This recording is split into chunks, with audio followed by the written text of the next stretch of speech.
Be still, my soul, the Lord is on thy side.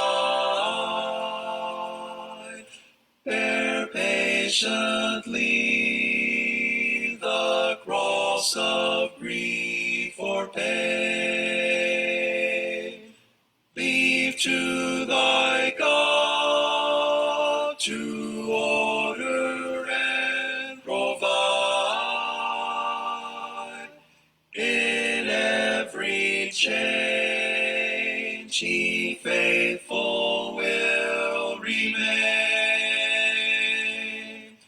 Be still, my soul, thy best, thy heavenly friend. Through thorny ways leads to a joyful end.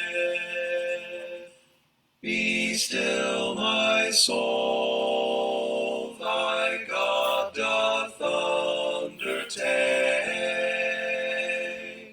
to guide the future as he has the past. Thy hope, thy confidence, let nothing shake. All now mysterious shall be bright at last.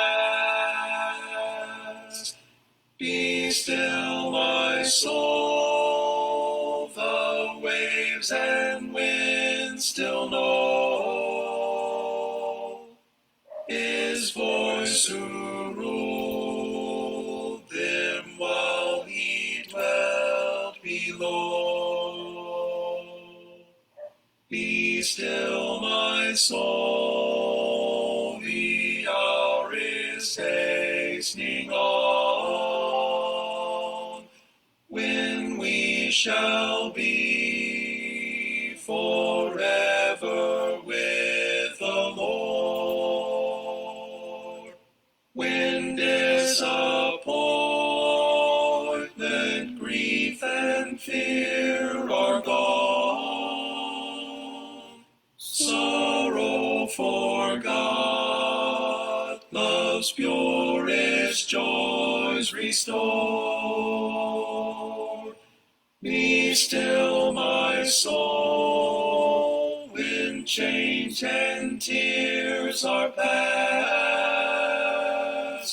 All safe and blessed we shall meet at last.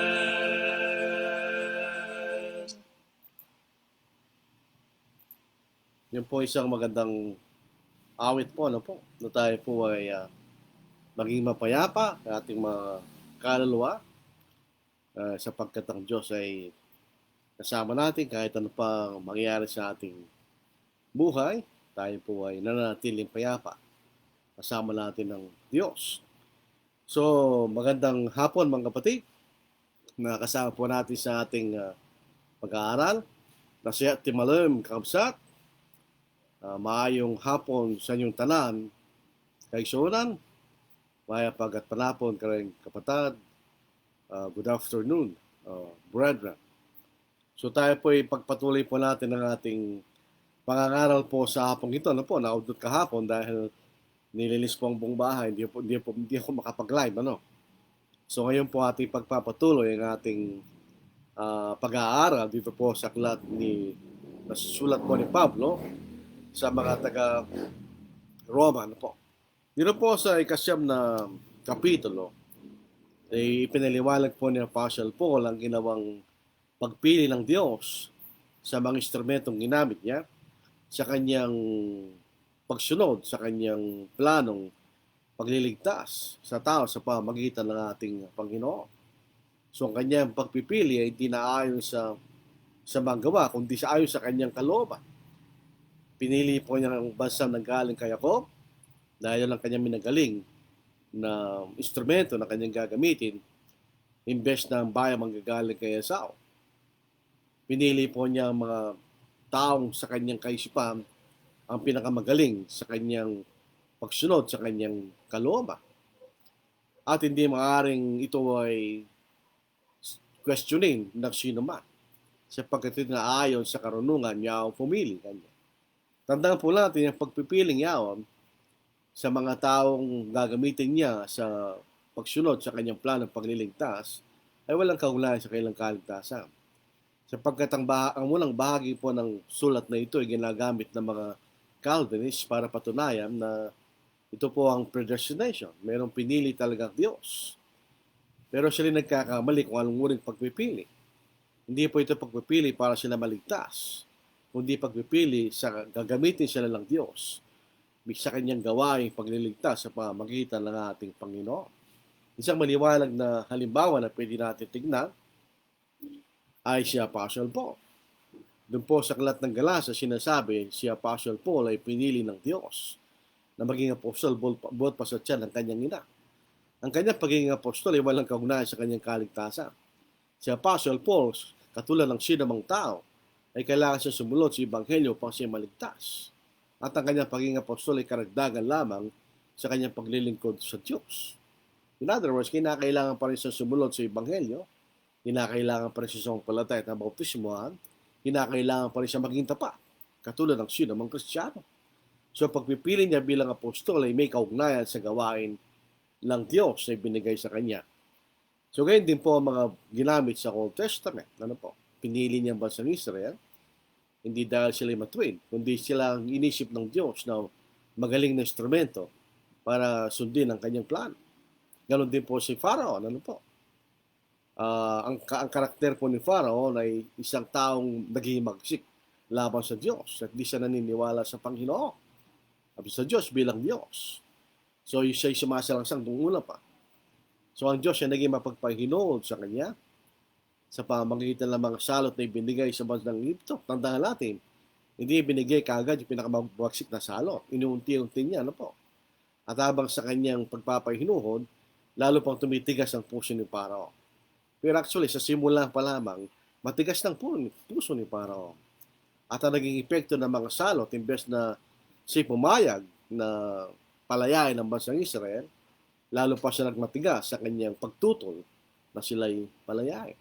Kaya po ay natapos sa 18 talata na sinasabi, kaya nga siya'y may awa sa kanyang maibigan at kanyang pinagmamatigas ang puso ng sino mang kanyang maibigan. Halimbawa po si Moises, na siya po ay lubhang talagang na nanlumo dahil po sa katigasan ng puso ng bansang Israel. Ayaw niya magpatuloy. Sabi niya kay Moses, hindi, magpapatuloy tayo. Ako'y maawa sa gusto ko maawa kanya. Dahil may plano siya na gagawin sa bansang Israel. So dito po sa 11 sinasabing, kaya nga siya may awa sa kanyang maibigan at kanyang pinagmamatigas ang puso ng sino mang kanyang maibigan, merong isang katanungan na pwedeng ibigay, lalo na po yung mga Hudyo. Sabi nila, sasabihin ng mga Hudyo, sasabihin mo nga sa akin, bakit tumahanap po siya ng kamalian? Sapagkat sinong sumasalangsang sa kanyang kalooban. Kung siya ay maawa sa gusto niyang maawa, at pinagmamatigas, ang gusto niyang pagmatigasin kanya, eh sino ang lalaban sa kanyang kalooban? So bakit pa siya umahalap ng kamalian kanya? So, wala lamang pwedeng sumalangsang sa kanyang kalooban. So ito po ay isang katanungan na maaaring sagot ng mga Hudyo laban kay Apostle Paul sa kanyang pagmamatwid ay pinakilala doon sa unang bahagi ng aklat na ito. Sir, alam po ninyo, wala talaga tayong karapatang kumadlang sa Diyos. Itong kaisipan ng mga Hudyo, kung ang Diyos kaya nagpakita ng awa sa mga Hudyo kanya, kahit sino pang gustong madlang, halimbawa, yung pong mga Judaizers, ano po, na gustong ikabit ang kautusan ni Moses sa Ebanghelyo, actually baligtad. Ang Ebanghelyo extension lamang ng kautusan ni Moses. Pero kahit ano pang gawin ng mga Hudyo, yung mga Hudyo sumampalataya sa Diyos, ay maawa ang Diyos kanya. Bakit kanya nagsasabi pa siya ng may pagkakamali kami kanya? Kung yan ang gusto niya. Halimbawa kanya, kung pinatigas ang puso ni Paraon, ganyan. Bakit nakita pa siya ng pagkakamali sa Paraon? So ito po isang mga tanong na nagpapakita ng kawalan ng respeto at paggalang sa Diyos. Kina-question niyang kaparaanan ng mga bagay na ginawa ng Diyos sa kanyang paggawa sa kanyang plano ng pagliligtas sa mga tao. So dito po sa ikadalamput na talata, 28 verse. Ngunit ang tao, sino kang tumututol sa Diyos? Sabihin baga ng bagay na ginawa doon sa gumawa sa kanya, bakit mo akong ginawang ganito?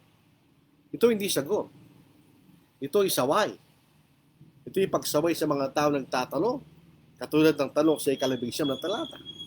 Ang sagot ni Apostle Paul, wala kayong karapatan tumutol sa Diyos. Bakit kayo tumututol sa kaparaan ng pinili ng Diyos? Kung makikita natin mamaya, tinakwil lang Diyos ang bansang Israel bilang kanyang bayan. So ito isang bagay na ayaw ng bansang Israel, siyempre, dahil sa mahaba ng panahon, iniisip nila silang piniling bayan ng Diyos at nararapat lamang na mga pangako ay matupad sa kanila. Pero si tinakwil ng Diyos. Sa ilang pagtatakil, makikita na may dahilan. Hindi lang basta sila tinakwil ng Diyos. Ito pong pagsuway ni Pablo at yung tanong sa talatang 11, sabi nga natin, ito yung nagpapakita ng kawalan ng paggalang at respeto sa Diyos. Ang sino ang sumasampalataya sa Diyos, hindi siya nagtatanong. Naniniwala lang siya sa Diyos at nagtitiwala sa kapangyarihan ng Diyos. Para magtanong ka ng ganon, parang ikaw ay walang galang at respeto sa Diyos bilang makapangyarihan ng Diyos sa lahat. Di ba yan makikita natin? Siya sinasabi nila baga doon sa kailang tinuran na parang ang Diyos ay may kinikilingan. Kaya gusto kong maawa siya sa gusto niya maawa at pinatitigas niya ang kanyang puso, gusto niya patigas ng puso. So sabi nila, may pinipiling Diyos. Meron siyang kinikilingan. Hindi siya parehas. Is being unfair kanya. Meron siyang kinikilingan. Pero sa ating matinong pag-iisip, wala tayong karapatang sumagot sa Diyos at tumutol sa kanyang kaparaanan. Dahil ang Diyos ay matuwid at ang Diyos ay banal. Hindi siya gumagawa ng paraan na taliwas sa kanyang pagiging banal at matuwid. In other words, wala at magkakasala ang Diyos sa mga paraanan na pinili niya. So wala tayong karapatang tumutol sa Diyos. Alam po ninyo, yung Paraon, hindi siya ginawang matigas ng Diyos. From the beginning, matigas na yung Paraon. Hindi ba? Pasinin niyo, sa Exodus yung binasa natin, nung siya isang nakipagtalastas kina Aaron kay Moises, kanya. Sino ba kanyang Panginoon na yan, kanya? Di ko kinikilala yan, kanya. So, sa simula pa lang, lumalaban na siya sa Diyos. So, matigas na kagad ang puso niya laban sa Diyos. So, hindi siya pinatigas ng Diyos. Siya mismo matigas na ang kanyang karakter sa harapan ng Diyos simula pa lamang. So, ang taong gumagawa ng kanyang karakter, hindi ang Diyos. So, yung Paraon, ganun siya. Either na sila'y sumasang-ayon o sila'y tumututol sa Diyos. So, ang Paraon ay tumututol sa Diyos. Kaya siya ginamit ng Diyos. Alam niya, ang puso ni Paraon ay matigas laban sa kanya. So, binigyan siya ng mga salot, unti-unti, para maipakita niya sa Paraon ang kawalang saysay ng kanyang pagmamatigas sa Diyos. Sa bandang uli, pinakita ng Diyos sa Paraon, kahit ano pa pagtututol mo sa akin, ako'y makapangyarihang Diyos. Hindi mo ko kaya. So, sino matigas sa simula? Ang Paraon. So, si Paraon ang gumawa ng kanyang karakter, hindi ang Diyos. Yan ang pinili niyang, yan ang kanyang pag-uugali dahil di siya naniniwala sa Diyos. So, depende sa tao. Pwede siyang gawing instrumento ng awa ng Diyos. O instrumento ng maipakita ang kanyang galit. So, kung ito'y pupunta sa kaligtasan, ganoon din. Kung ang isang tao ay karakter na mapagkumbaba at tinatanggap ang kanyang pagkakasala, ito ang uri ng tao na nakatalagang maliligtas. So, pwede siyang gamitin ng Diyos bilang sa kanyang awa. Pero yung mga taong matigas, katulad ng Paraon, hindi sila maliligtas. Manapay makikita nila ang kagalitan ng Diyos laban sa kanila. So, depende sa tao, hindi sa Diyos. Kaya, kung ikaw ay maggagamitin ng Diyos bilang isidlan ng kanyang awa, nasa sa iyo. Kung ikay maging sisidlan ng kanyang galit, nasa sa iyo. Nasa tao, sa kanyang karakter, hindi sa Diyos. So tinitignan lang ng Diyos kung anong karakter mo kanya. At gagamitin ka ng Diyos sa naaayon. Yung pong si Paraon, ang kasamaan ng pag-uugali ng Paraon at ang kanyang hindi paniniwala sa Diyos, siya ang gumawa noon ng Paraon, hindi ang Diyos. In other words, sumindhi lamang ang kanyang pagkamatigas doon sa mga salot na binigay ng Diyos. Sa ganung paraan, pinatigas siya ng Diyos. Pero in the beginning, matigas ng puso ni Paraon. Kung malambot ang puso niya at naniwala siya, pinalaya niya ba sa Israel? At hindi pwedeng gamitin ng Diyos ang Paraon para maipakita niya ang kanyang kapangyarihan. Di ba? Pero dahil matigas ang puso niya at nakita ng Diyos yun, pinakita ng Diyos kung anong kawalang saysay ang kanyang pagtutol sa pamagitan ng mga salot na binigay sa kay Paraon. So, depende sa tao yan. Hindi depende sa Diyos.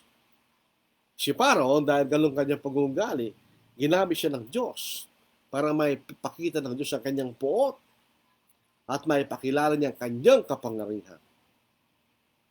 Dahil sa pag-uugali at pagtutol ni Paraon sa Diyos. Sabi nga natin, kung pinayagan ng Paraon ang bansang Israel, walang dahilan ng Diyos na maibigay pangsalot sa Egypto. Wala nang dahilan dahil pinalaya na niya kanyang bayan.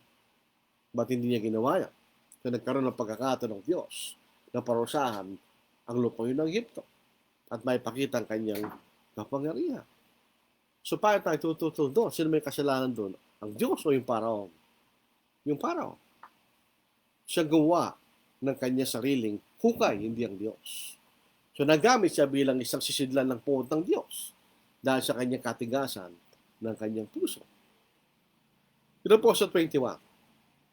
O wala bagang kapangyarihan sa putik ang magpapalyok upang gawin sa isa lamang limpak ang isang sisidlan sa ikapupuri at ang isa sa kahihiya. Dito natin kailangan ipaliwanag na yung pagpili ng Diyos ng mga sisidlan ng kapurihan o sisidlan sa ikahihiya ay may dahilan. Hindi ito arbitrary na basta pinili ka lang ng Diyos sa ikapupuri at pinili ka lang ng Diyos sa ikahihiya. Hindi. Hindi kayo ng karakter ng Diyos. Kung gagamitin ng Diyos ang isang tao bilang sisidlang karangalan o kaihiyan, ay depende sa taong yun o sa bayang yun. Kung ba, ang bansang Israel, bakit siya naging sisidlan ng kaihiyan? Dahil sa kanila. Sa katigasan na kailang puso at kawalan ng pananampalataya sa Diyos. Dito po sa pangalang Timoteo, ikalawang kapitulo sa talata 10 hanggang 11. Datapot sa isang malaking bahay ay hindi lamang may mga sisidlang ginto at pilak, kundi mayroon din namang kahoy at lupa. At ang iba ay siya'y kapupuri, at ang iba ay siya'y kasisirang puri.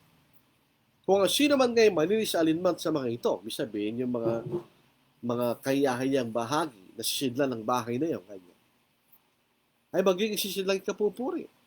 Pinakabanal, marapat gamitin ng may-ari, na handa sa lahat na gawang mabuti. So, ano ang dahilan? Bakit ka magiging sisidlan kay pupuri? Sisidlan sa hindi ka pupuri? Nasa sa iyo. Kung alisin mo ang anumang kadahilanan para ikay maging sisidlan hindi ka pupuri, ikay maging sisidlan sa ikapupuri. Hindi yan ang sabi ni Pablo sa ating mga talatang ating binasa. Kung babasahin natin sa mahabang bahagi sa Jeremias, ito'y totoo yung sa pangalang Timoteo, ikalawang kapitulo, mga talata 10 hanggang 11. Depende sa tao yun. Yun ay patungkol sa mga tao. Ganyan din patungkol sa mga bansa.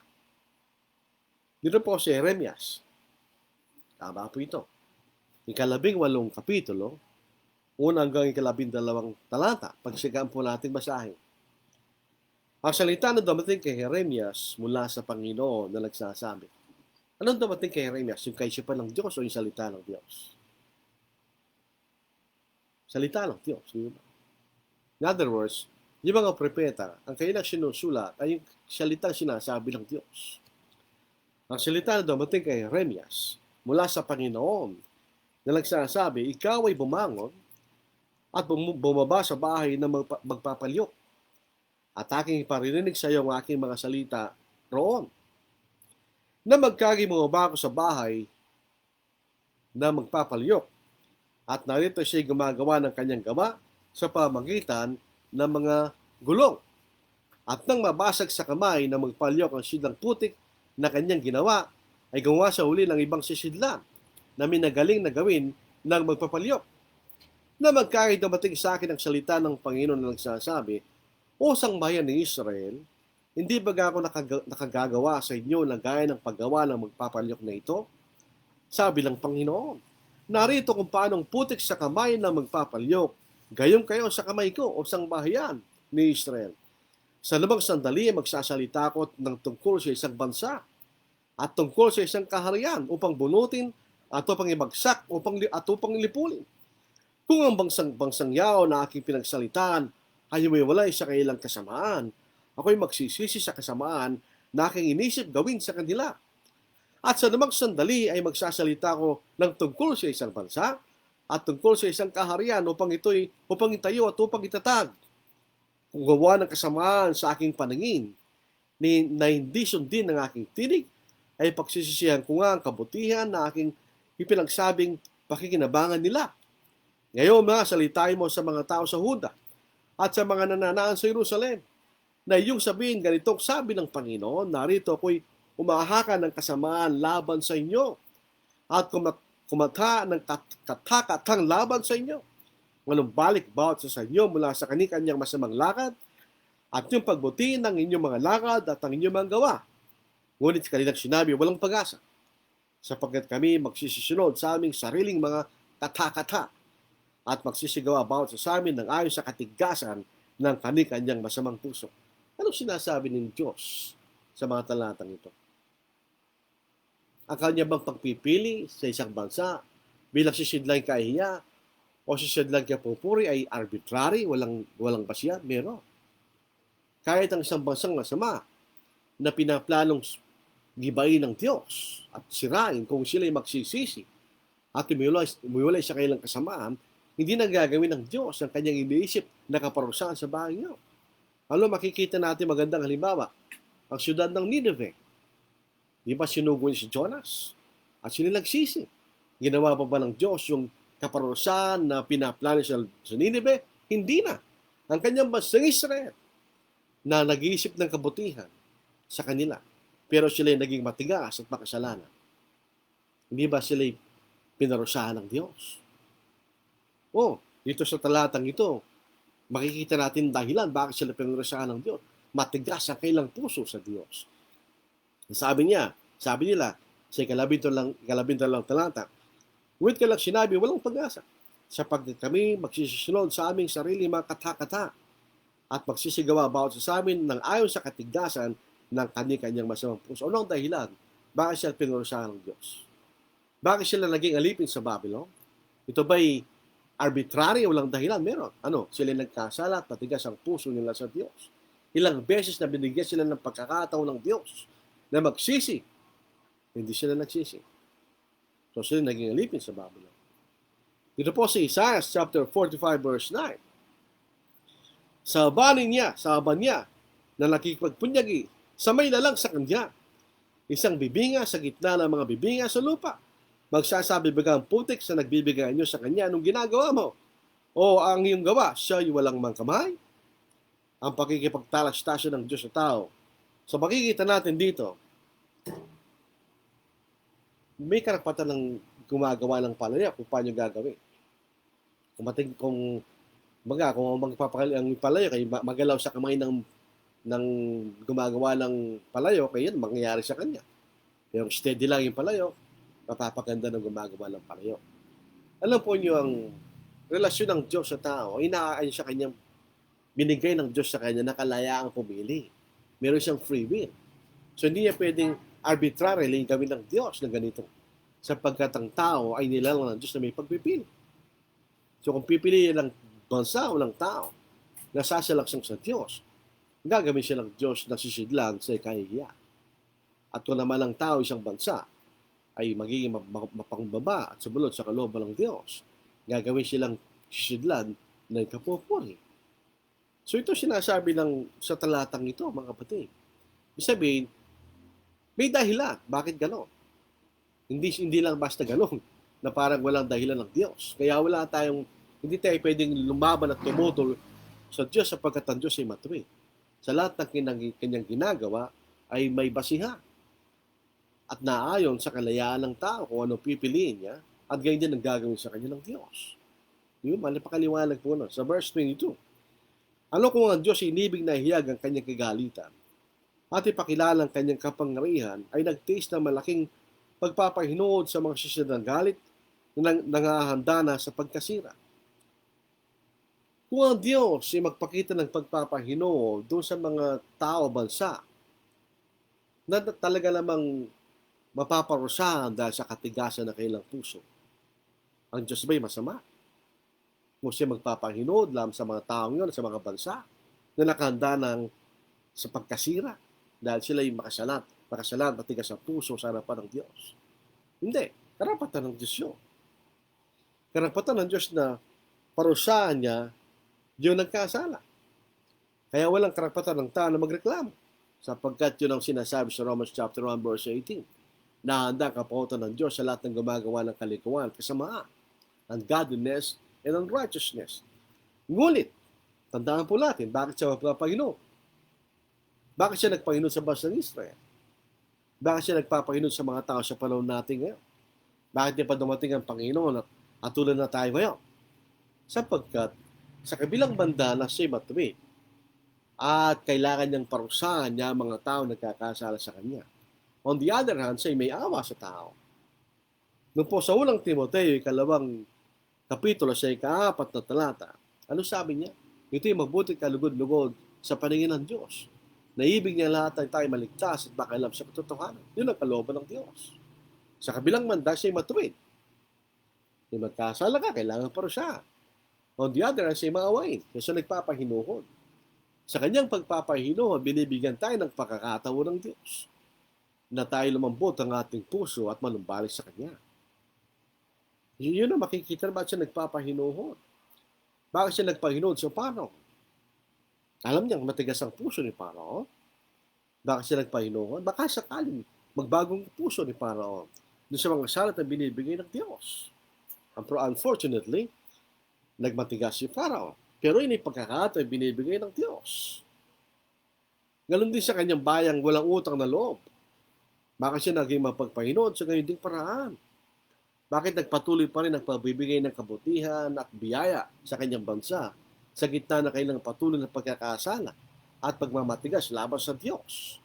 Yung po nakita natin sa Romans chapter 2, 4-6.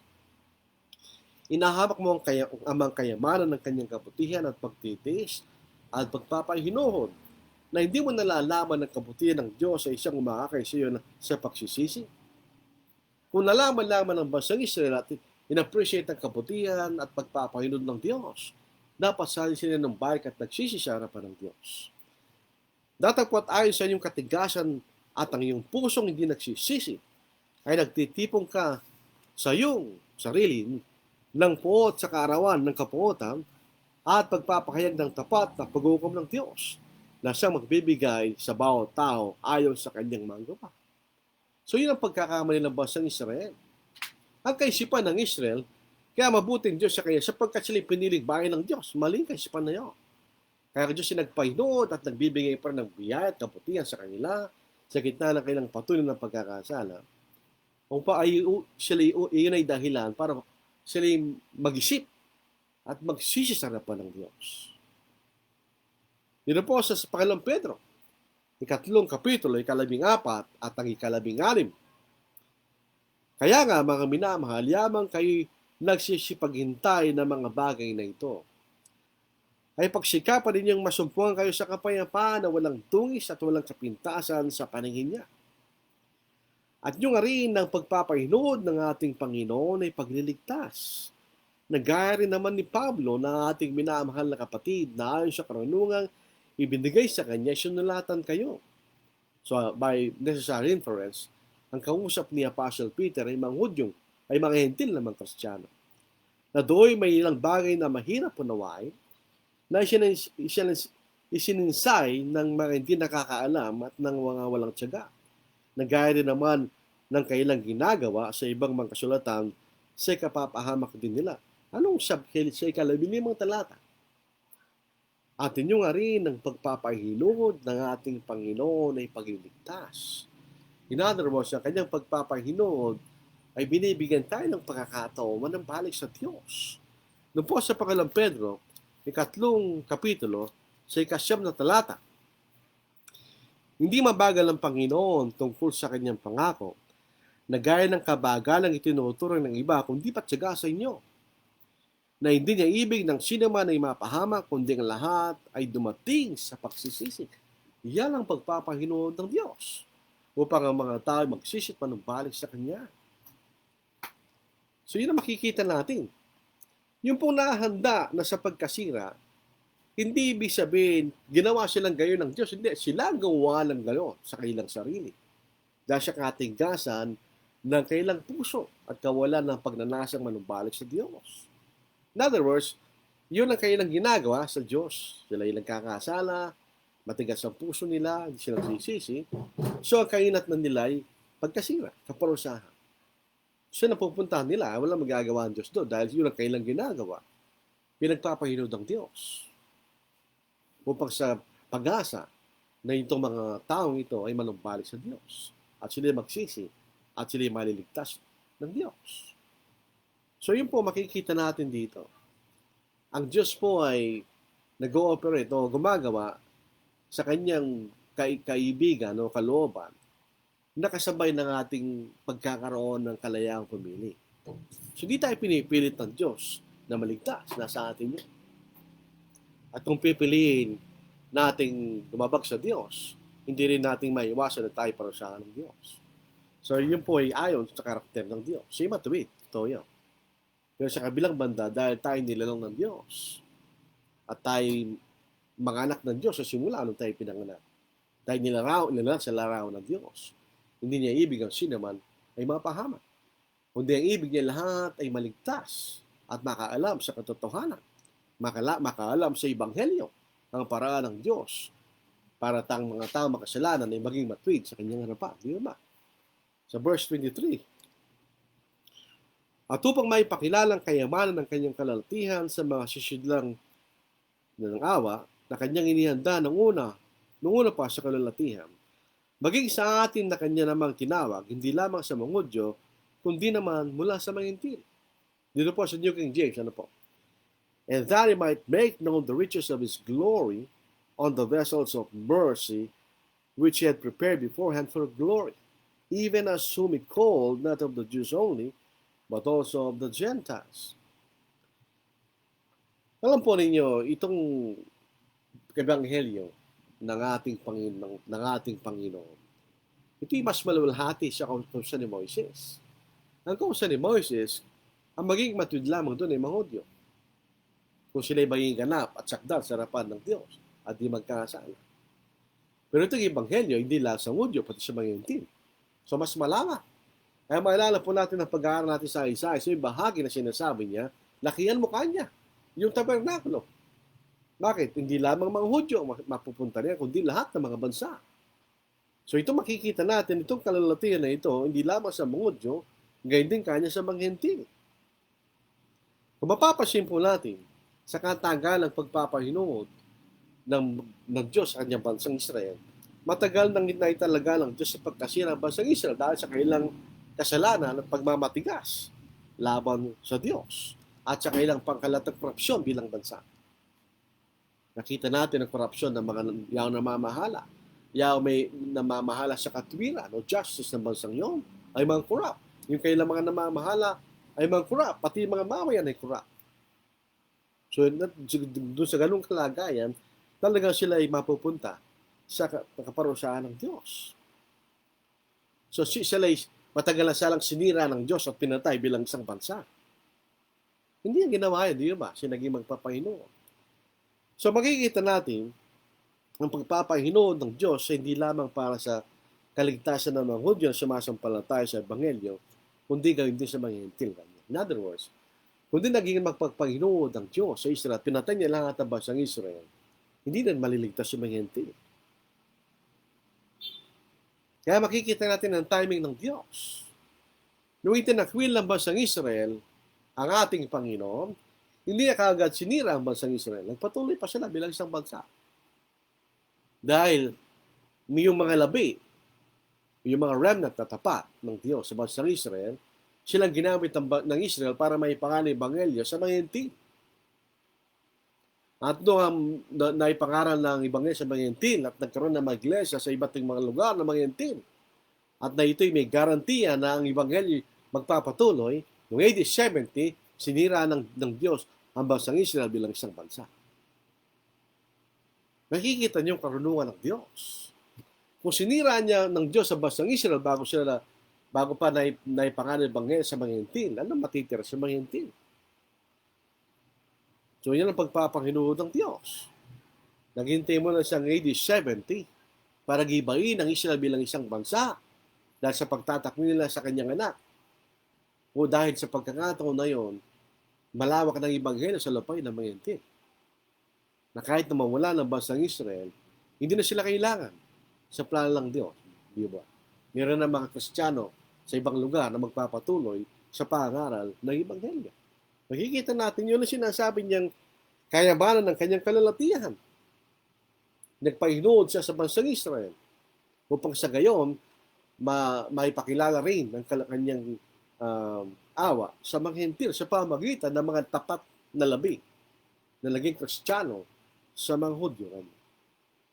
Alam po niyo yung mga Hudyo, meron silang sense of pride sa mahabang panahon na mababa ang tingin nila sa mga Hentil.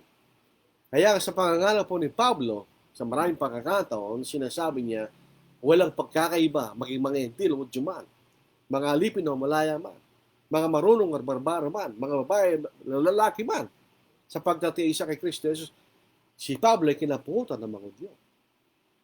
Dahil sa kailang kaisipan na nanatili, na meron silang pagkakaiba sa mga Hentil, sapagkat silang bayan ng Diyos, at ang mga Hentil ay hindi. Yun ang kailang kaisipan. Pero mali sila.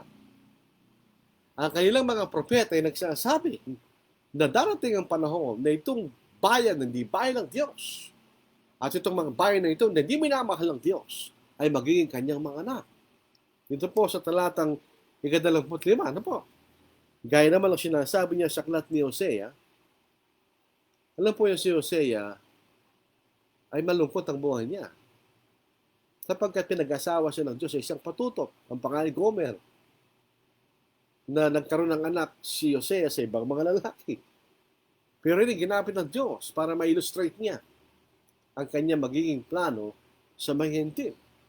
Gaya naman ang sinasabi niya sa aklat ni Hoseas, tatabagin kong ang aking bayan na hindi ko dating bayan.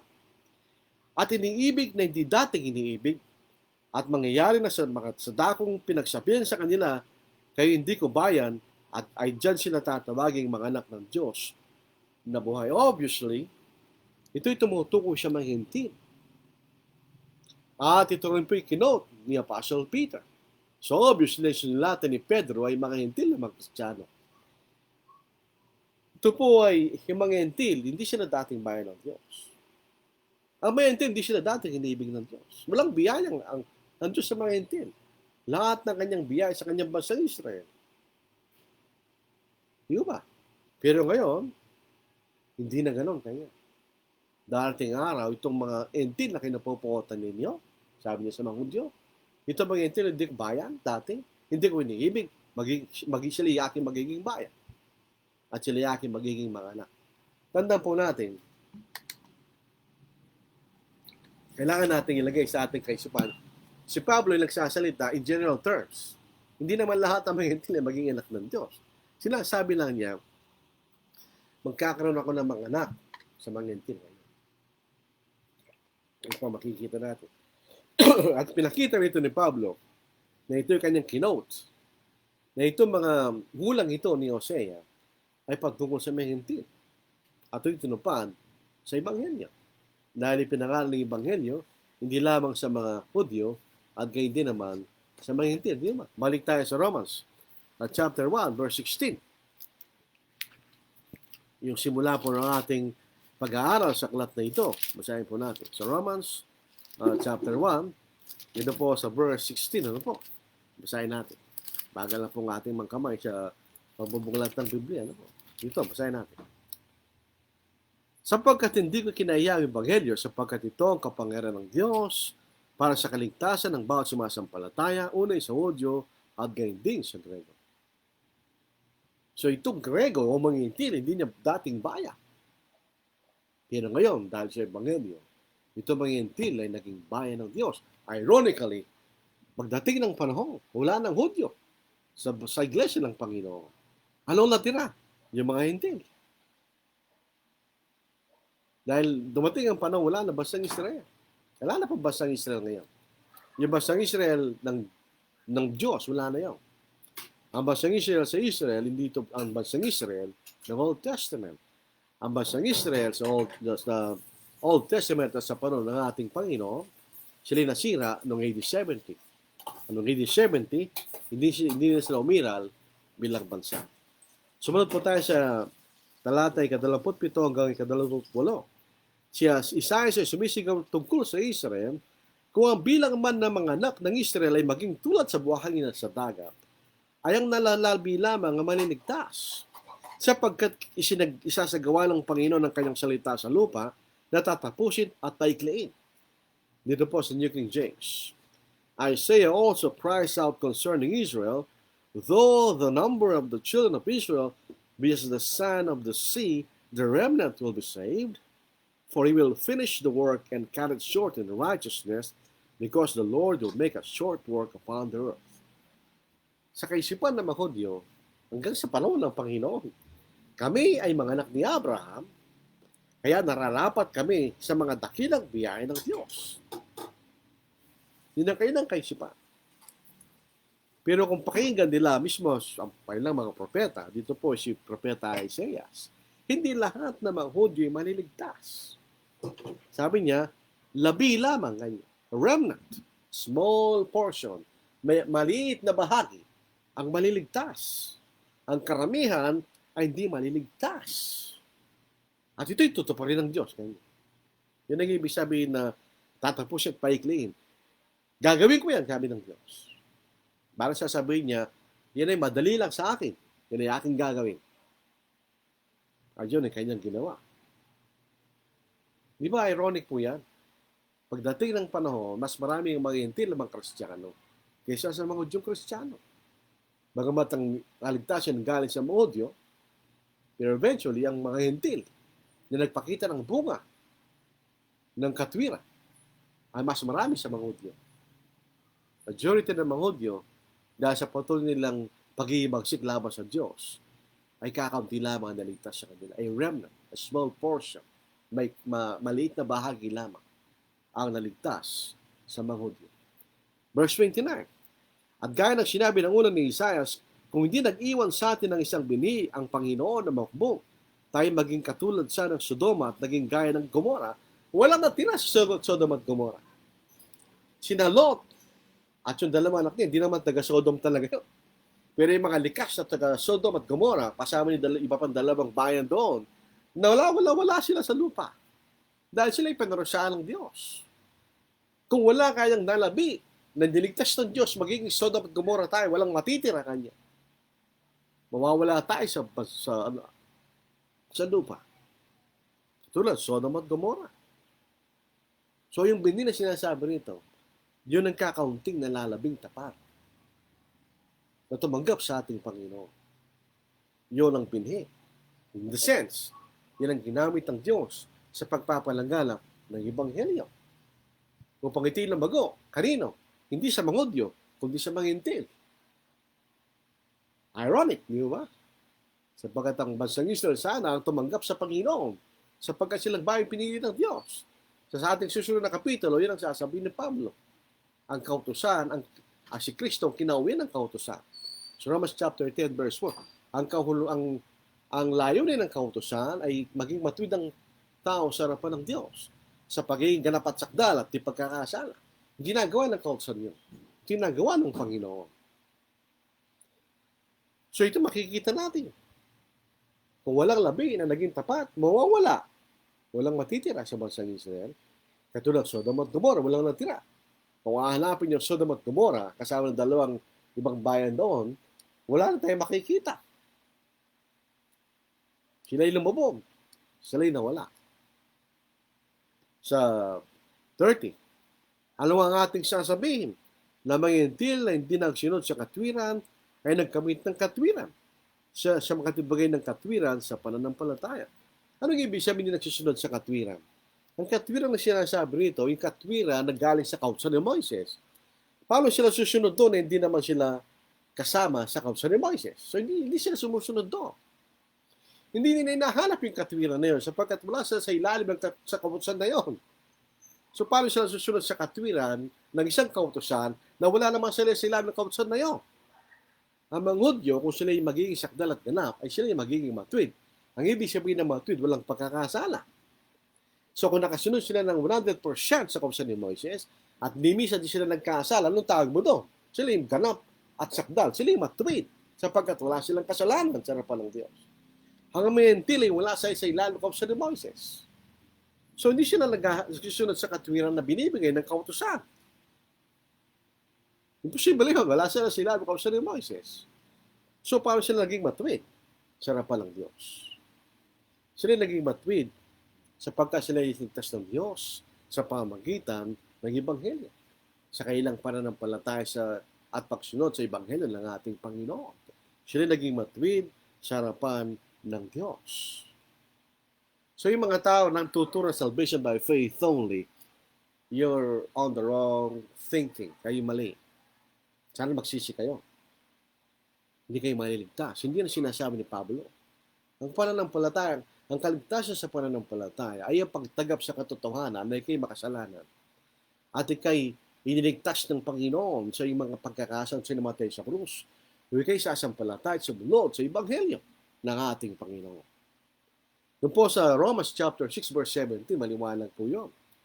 Natapot salamat sa Diyos na bagamat kayo naging mga lipid ng kasalanan, kayo yung naging mga matalimahin sa puso doon sa uri ng aral na pinagbigyan sa inyo.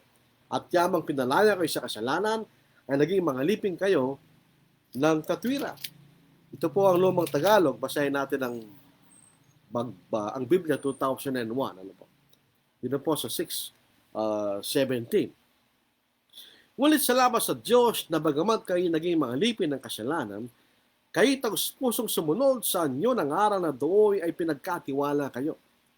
At pagkatapos na mapalaya kayo sa kasalanan ay naging mga lipin kayo sa paggawa ng matuwid. Sila ba'y sumunod sa aral na ipinangalan sa kanila? Oh yes!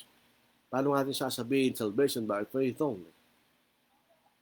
Yung po mga Calvinists, hindi nila naunawaan ang tinasabi ni Pablo.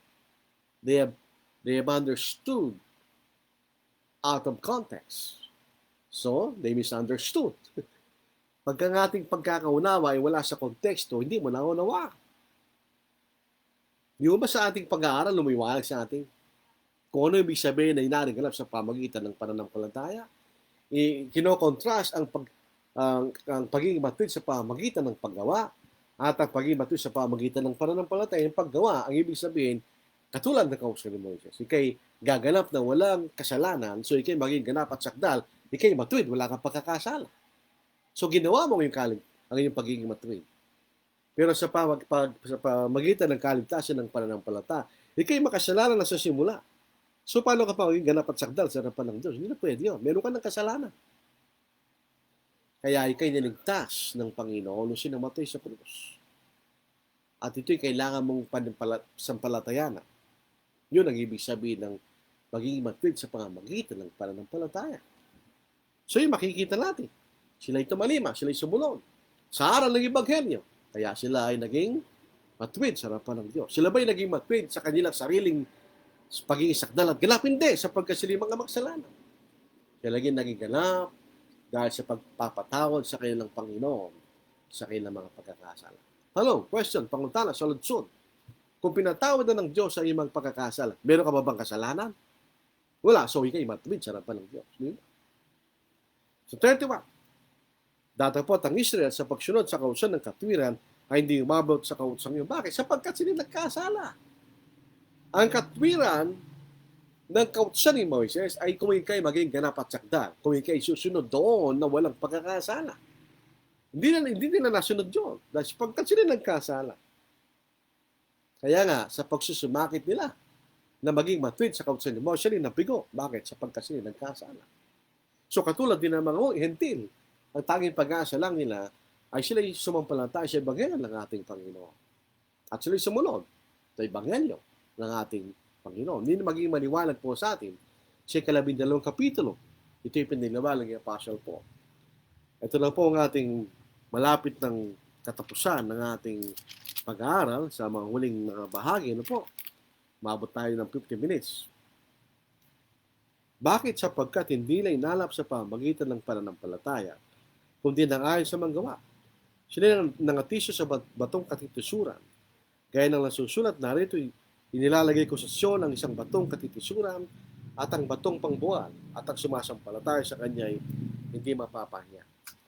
Ang dapat sana naging kaisipan ng mga Hudyo dahil sa kailang hindi nakatupad ng pagiging matuwid sa kautusan ni Moises ay ang kaisipan na kailangan silang iligtas ng isang tagapagligtas. Dahil hindi na sila pwede maging matuwid. Kahit ibigin nila maging matuwid, halimbawa, nagkasala sila, at pagkatapos hindi sila nagkasala, hindi pa rin sila magiging matuwid. Bakit? Sapagkat nagkasala na sila. Dapat yung taon-taon nilang pag-aahay ng mga dugo ng mga hayop na hindi naman nagpapaganap sa kanila, ay magbibigay sila ng kaisipan sa kanila na kami nangangailangan ng tagapagligtas, ng tunay na dugo na maglilinis sa aming pagkakasala. So, sa mga Hudyo, inisip pa rin nila magpapatuloy sila ng pagsunod sa kautusan sila magiging ganap. Impossible. Dahil nagkasala sila. So, pag nagkasala ka sa kautusan ni Moises, hindi ka na pwede maging sakdal. So, hindi nila inahanap ang kahulugan ng kautusan. Yung po maging maliwanag siya sa 10 kapitulo, hindi nila naunawaan ang layunin ng kautusan. Kaya nga, hindi sila nagpailalim sa ebanghelyo ng ating Panginoon. Nang dumating ang Panginoon Jesucristo, sila natisod. Bakit? Hindi siya inaasahan nilang Mesiyas. Hindi nila ang inaasahan nilang Mesiyas ay makapangyarihang hari, katulad ni David at Solomon na makasama niya sa lupa. Yun ang kailang inaasahan. At kahit ang mga alagad ng Panginoon, pagkatapos na 3 taon ng pangaral, yun pa rin ang kanilang nasa kaisipan. Isang physical na kaharian. Kaya nga doon sa Gawa chapter 1 verse 6, sinabi nila, kailan mo isasaulin ang kaharian sa bansang Israel? Di ba yun naunawaan? Sinabi ng Panginoon sa kanila. Matthew 21 verse 40, aalisin ng kaharian sa kanila. At ibibigay siya isang bayan na magbibigay ng bunga nito kanya. So yun ang kanilang prejudice.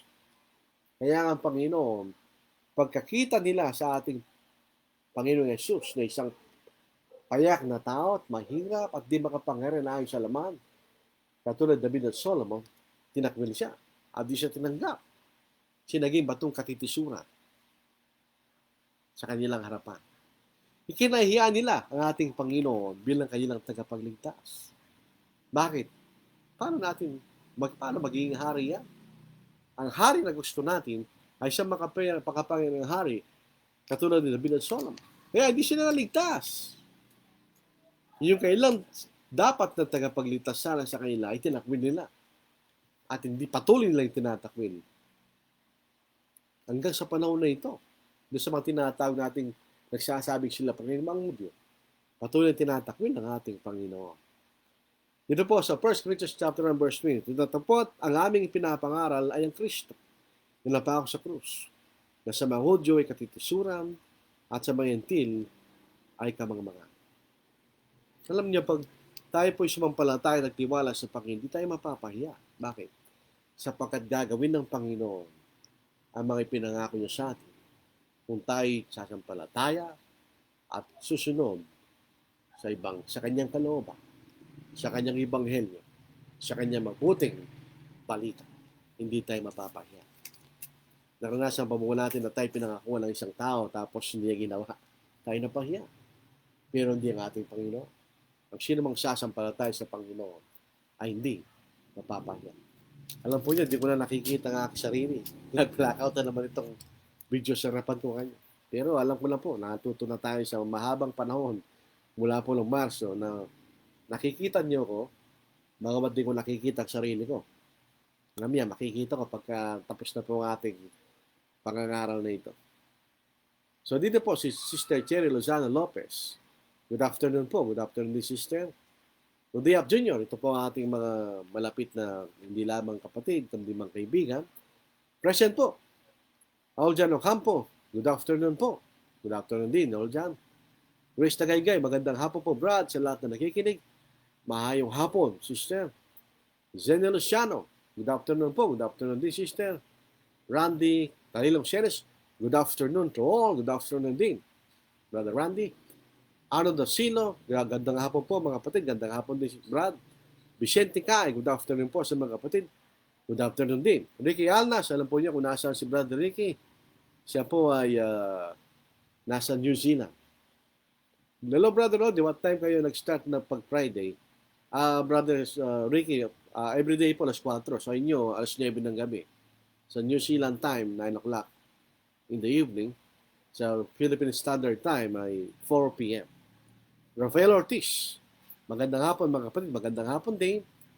John Bautista, good afternoon. Good afternoon din, Brad. May tanong po si Brother Randy.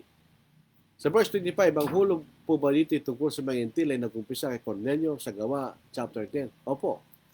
Ang mga intil ay nagsimula silang tanggapin ng Diyos sa Ebanghelyo sa Acts chapter 10. Bakit gano'n?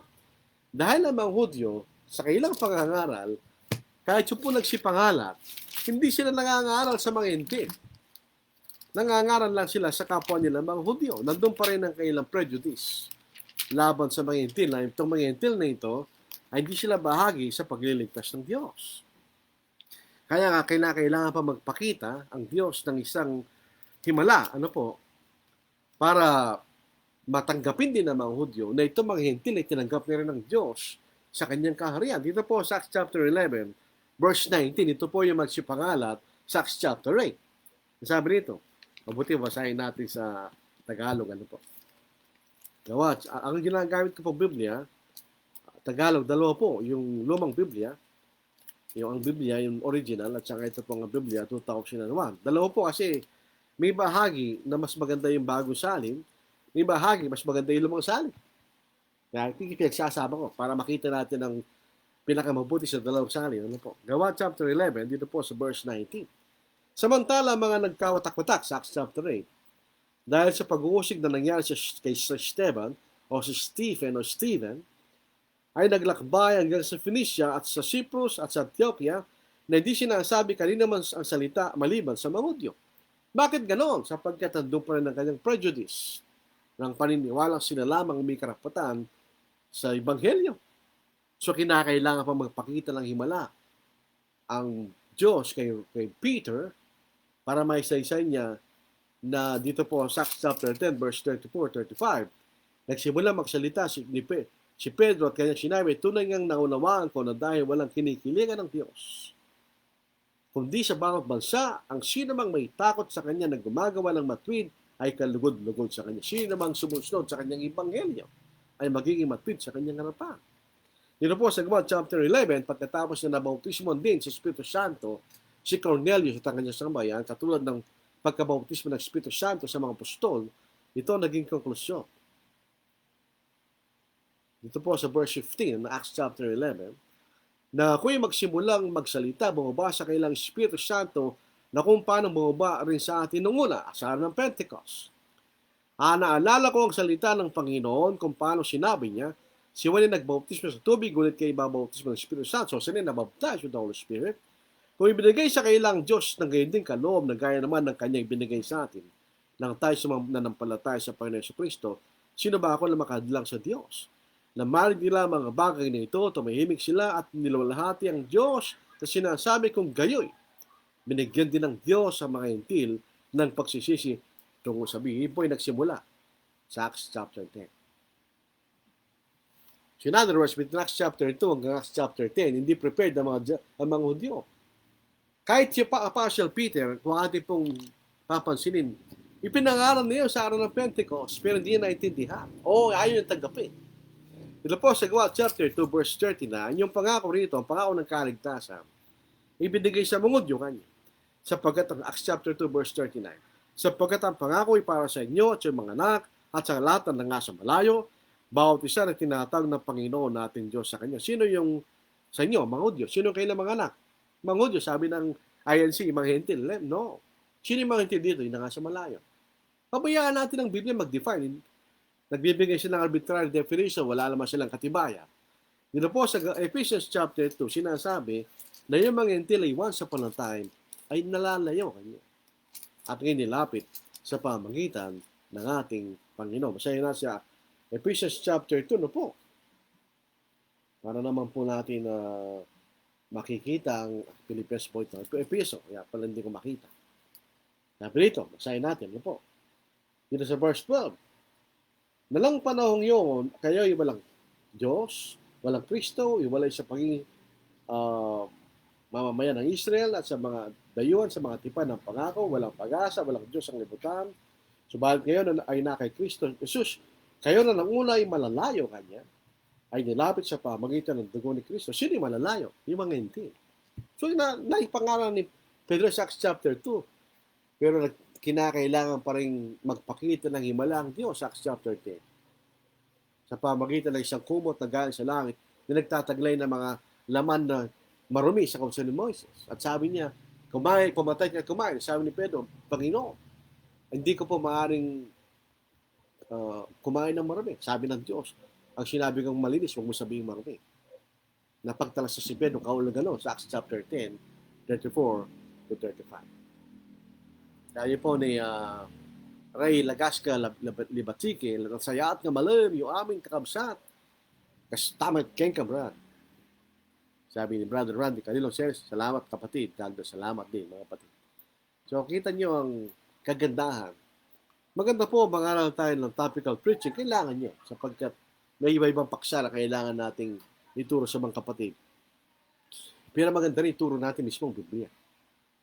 Dahil dito nalalaman natin ang kalooban ng Diyos ayon sa pagkasulat at lalo natin nakikilala kung sino ang ating Diyos na sinasampalataya na. Maraming salamat po sa inyong para may nagdagdag pa. May nagdagdag pa po. Pero may nagdagdag ba? Wala na. So wala na po tayong comments. Wala na rin po tayong si Grace Tagaygay, kan po, taga ano po ito, Cebu. Amen. Thank you, Brad, for spreading the bread of life. Wala isa pa yan, sister. So wala na po tayong comments at mga tanong.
Decay and all around I see. O thou who changest not, abide with me. I need thy presence every passing hour. What but thy grace can foil the tempter's power? Who thyself my guide and stay can be. Through cloud and sunshine, oh, abide with me. I fear no foe, with thee at hand to bless. Ills have no weight, and tears no bitterness. Where is death's sting? Where, grave, thy victory? I triumph still.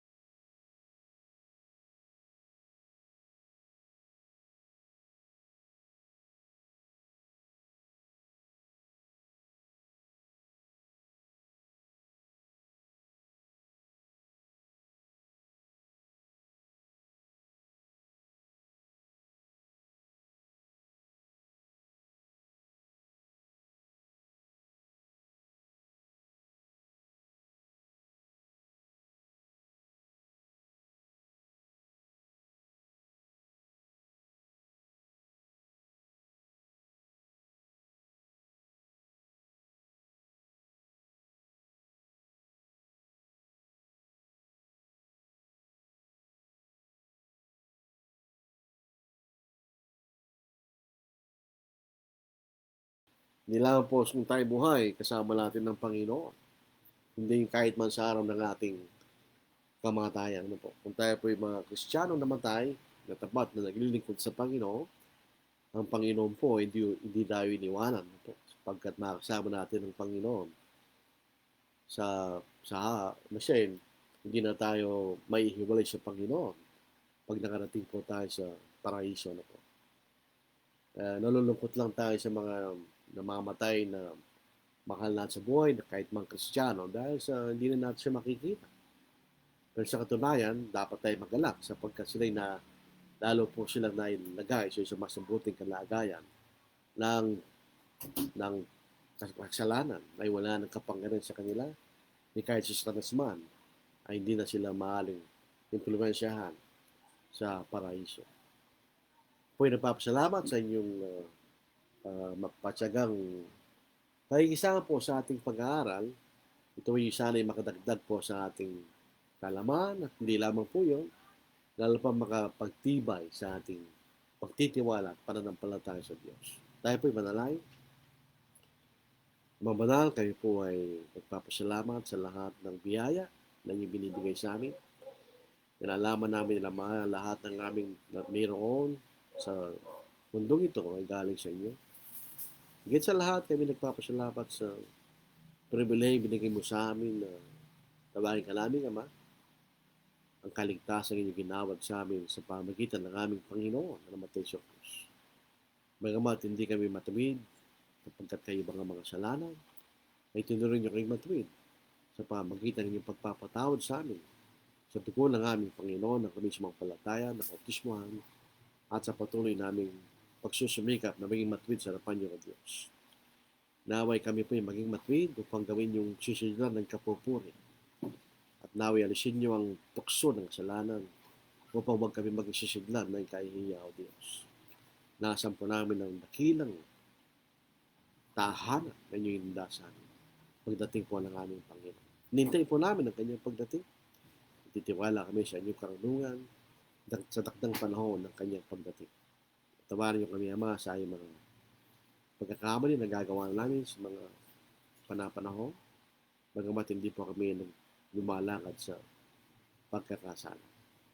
Dinadalayan po namin ng mga kapatid na nasa maliglang karamdaman. Marami sila, O Diyos. Hindi na po natin babanggitin ang pangalan. Nasa inyo kailang kalunasan. At kung wala na pong kalunasan ng kailang kalagayan, bigyan sana niyo sila ng tatag ng kalooban ng kailang pananampalataya. Kung sila ay mamatay na pag-asa at hindi mawala sa mundong ito na walang pag-asa. Kamatayan ay pansamantala lamang na paghihiwalay. At pagka dumating ang Panginoon ay muling pagtipon-tipon ng iyong mga anak na yung dadaling sa langit. Sana po itulot nyo na magpatuloy po kayo ng pag-aaral at kung hindi sa pag-aaral ginagawa ng ibang mga kapatid, hindi lang po dito sa bansa namin, kundi sa buong mundo. Tulad nyo ang mga pinuno ay sana maging marunong at gawin nilang nararapat upang magpatuloy na mamuhay sa katiwasayan at patuloy na paglilingkod sa inyo, Diyos. Ang mga bagay ito ay aming iningit at nagpapasalamat sa dakilang pangalan po si Kristo. Amen. So maraming salamat po muli sa inyo mga kapatid. Ay magpatuloy pa rin tayo mag-iingat. Hindi po nababawasan ng mga infected. Pero sabi po ng mga dalabasa ay meron na pong flattening of the curve. Kaya ibig sabihin, bagamat may mga nagkakasakit, hindi nararagdagan masyadong namamatay. At nararagdagan rin yung gumagaling. In other words, walang problema na may mga infeksyon kung gumagaling, di ba? At kung kapantay ng mga infektado ang namamatay, problema yun. Pero nakikita natin na napaka-kaunti ng mga namamatay. Wala pang 1% sa total ng mga infected. So yun po isang pag-asa na nakikita natin. Eventually, ihinto rin ng infection.